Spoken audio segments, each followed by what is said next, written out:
प्रकृति और पुरुष का विभाग करके जो सत्य है उसको ग्रहण करता है, और व्यवहार जगत में भी असत्य का परित्याग करके सत्य व्यवहार को जो धारण करता है वह जगा हुआ है। कबीर साहब ने कहा, सार सार को गही रहे, थोथा दे उड़ाए। सार सार को गही रहे, सार सार सार सार जो सार वस्तु, भौतिक जगत के सार, अध्यात्म जगत के सार। जो भौतिक जगत में जो आपके जीवनोपयोगी सही मार्ग है, क्योंकि सांच बराबर तप नहीं, झूठ बराबर पाप, जाके हृदय सांच है ताके हृदय आप। उसी के हृदय में परमात्मा प्रकट होता है। संत हंस गुण गही पई परिहरी बार विकार, कबीर साहब कहते हैं। तो जो सत्यासत्य का विवेक करता है, व्यवहार जगत में भी हमें क्या करना चाहिए क्या नहीं करना चाहिए, आज जो नहीं करना चाहिए वही व्यक्ति करते जा रहा है, वह जगा हुआ नहीं है। जागृति कोवा सत और असत विवेक करता है, अर्थात असत्य को परित्याग करता है, सत्य को ही धारण करता है। जागृति कोवा सद विवेकी, जो सत्य असत्य का विवेक करके सत्य को धारण करता है वही व्यक्ति जगा हुआ है। आगे कह रहे हैं के शत्रु संति निज इंद्रियाणि। साधक का, व्यक्ति का शत्रु कौन है? बाहर के व्यक्ति को हम शत्रु मानते हैं, बाहर के प्राणी पदार्थ को शत्रु मानते हैं। शंकराचार्य जी महाराज कहते हैं, आपका शत्रु तो आपके भीतर में है, वो आपकी इंद्रियां ही हैं। आज तमाम लोग जेल के सलाखाओं के भीतर है, किस कारण?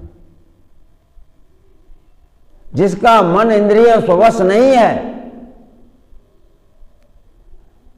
समाज विरोधी, नीति विरोधी कर्म करते हैं, धर्म विरोधी कर्म करते हैं, वह जेल के सलाखे के अंदर चले जाते हैं। तो उनकी इंद्रियां जेल में डालने के लिए कौन? सरकार तो नहीं है, उसकी इंद्रियां ही उसको जेल में डाली, क्योंकि उस तरह इंद्रियां वशीभूत होकर के वह वैसा कर्म किया। आज फांसी की सजा हो रही है किसी को, किस कारण? अपनी उसकी इंद्रियां स्ववश नहीं है, वही इंद्रियां उसको शत्रु बनी हुई। आपकी जो इंद्रियां हैं के शत्रु संति निज इंद्रियाणि, आपके 5 ज्ञान इंद्रियां हैं, 5 कर्म इंद्रियां हैं और 11वां मन है।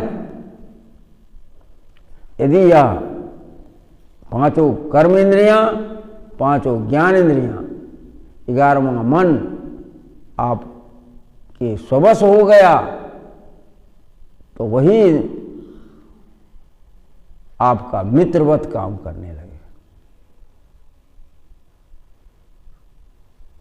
वही इंद्रियां आपका मित्र भी है और वही इंद्रियां आपकी शत्रु भी है। साधारण उदाहरण लीजिए, हाथ है, ये हाथ आपका कर्म इंद्रियां है। एक आदमी आया, आप धड़ से 2 चमाटा धर दिया, वो भी मारा आपको, लड़ाई हुई, हाथ रूपी इंद्रियां का तो प्रयोग हुआ, क्या हुआ? कष्ट हुआ, केस हुआ, मुकदमा हुआ, मर्डर हुआ। आज चोरी करता है, हाथे न चोरी करता है, गोली चलाता हाथे न गोली चलाता है, आपकी इंद्रियां चला रही है। कर्म बिना इंद्रियों के कर्म होगा ही नहीं। आप बोल रहे हैं, मुख रूपी इंद्रियां हैं,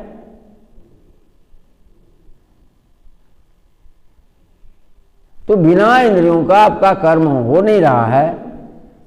तो यदि आपकी इंद्रियां स्ववश है तो वह मित्र है। यदि आपकी इंद्रियां,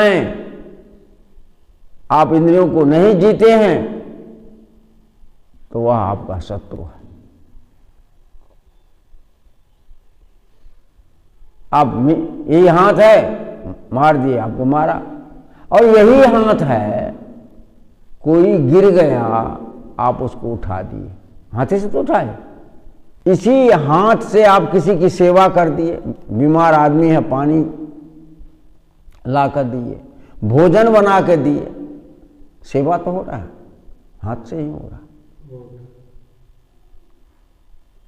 कोई भी काम, आप कहीं जाते हैं, पैर से जाते हैं, आंख से देखते हैं, सारी इंद्रियां जो कर्म इंद्रियां हैं और ज्ञान इंद्रियां हैं, सबसे गलत और सही काम होता है।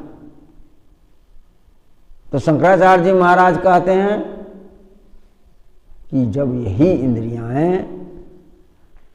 आपकी वशीभूत हो जाती है, आप उसको स्ववश कर लेते हैं, उसको जीत लेते हैं, तो वह मित्रवत काम करने लगती है। और यही इंद्रियां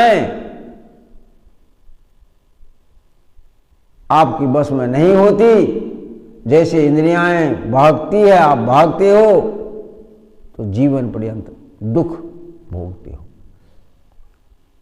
इसलिए नीतिकार ने भी कहा, मन एव मनुष्यानाम कारणम बंध मुक्षयो बंधाय विषयासक्तम मुक्तेर विषय स्मृतम।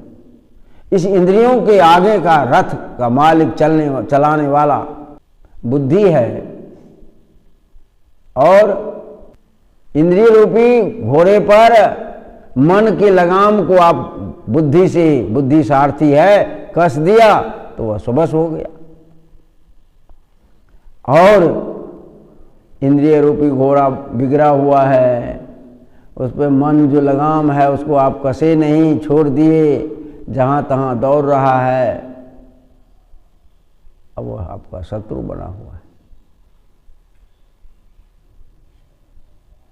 तो मतलब शंकराचार्य जी महाराज कहते हैं कि शत्रु संति निज इंद्रियाणि तानैव मित्राणि जितानि यानि। आप यदि उसे जीत लेते हैं, स्ववश हो जाता है, तो ही आपका मित्र हो जाता है। तब आप स्वरूपस्थ होते, जो समाधिनिष्ठ हो, समाधिष्ठ हो जाते हैं। कब होते हैं? जब ये स्ववश होता है। कब समाधिनिष्ठ होते हैं? जब आप सत्य असत्य का विवेक करते हैं। आपको होना क्या है? स्वरूपस्थ होना है, सुखपूर्वक सोना है। और सुखपूर्वक सोने के लिए क्या क्या करना होगा? तो पहले सत्य असत्य का विवेक करना होगा। सत्य क्या है, असत्य क्या है, इसका विभाग करिए। असत्य का परित्याग करके सत्य को ग्रहण कीजिए और मन इंद्रियों को स्ववश कीजिए, उस पर विजय प्राप्त कीजिए। मन इंद्रियों पर आपने विजय प्राप्त कर लिया, जीत लिया, वही मन इंद्रियां आपके मित्रवत काम करने लगी। ये आंख है, आंख से देखेंगे तब पुरुष है, तो स्त्रियां मिट्टीवत दिखाई देगी। ये मिट्टी का शरीर है, जड़ तत्व है। लेकिन यदि स्ववश नहीं है इंद्रियां, तो दिव्य सुंदरी दिखाई देगी, स्वर्ग की परी दिखाई देगी पुरुष को, और स्त्री को पुरुष बहुत सुंदर दिखाई देगा, दिव्य दिखाई देगा। वह शरीर में आसक्त हो जाएगा।